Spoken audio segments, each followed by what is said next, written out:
On se pose ici la question suivante. Si un élément A d'un groupe G, dont la loi est notée multiplicativement, a un ordre qui est un entier petit m, quel est alors l'ordre d'une puissance de A?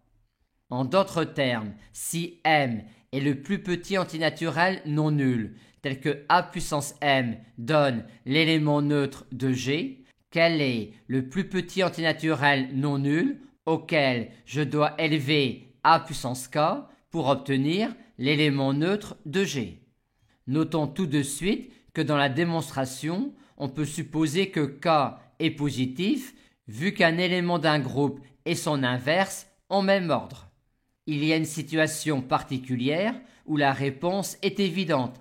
C'est la situation où m est un multiple de k.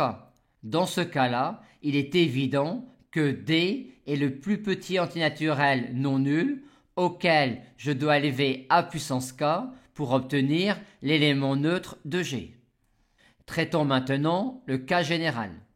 Pour répondre à la question posée, on va rechercher les puissances U qui soient à la fois des multiples de M et des multiples de K.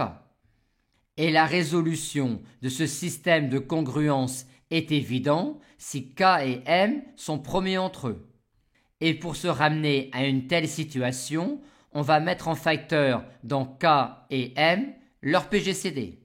On en déduit alors tout de suite que le PGCD de K et M devra également diviser U. On va donc rechercher U sous cette forme-là, et on a alors que ce système de congruence-là est équivalent à celui-là, soit encore, car maintenant K' et M' sont premiers entre eux, à cette égalité de congruence-là.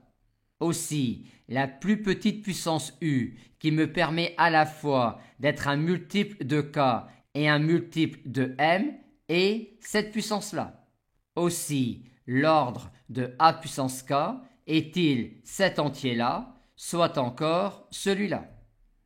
On va maintenant proposer une démonstration un peu plus formelle du résultat que l'on vient d'énoncer. Pour déterminer l'ordre de A puissance K, on va déterminer les entiers relatifs S tels que cela.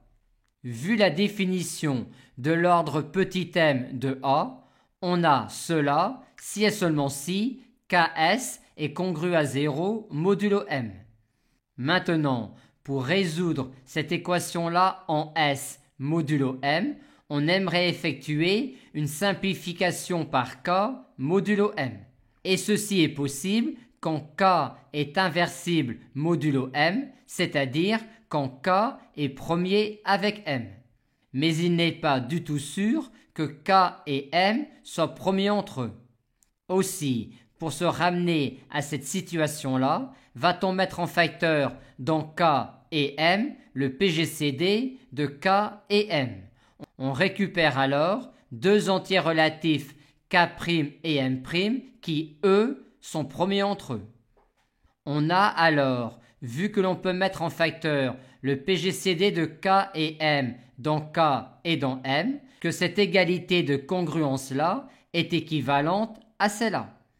Et comme maintenant K' et M' sont premiers entre eux, K' est inversible modulo M', par conséquent, cette égalité de congruence-là est équivalente à celle-là. Ce qui signifie que l'ordre de A puissance K est M', et on a bien M' qui est M sur le PGCD de K et M.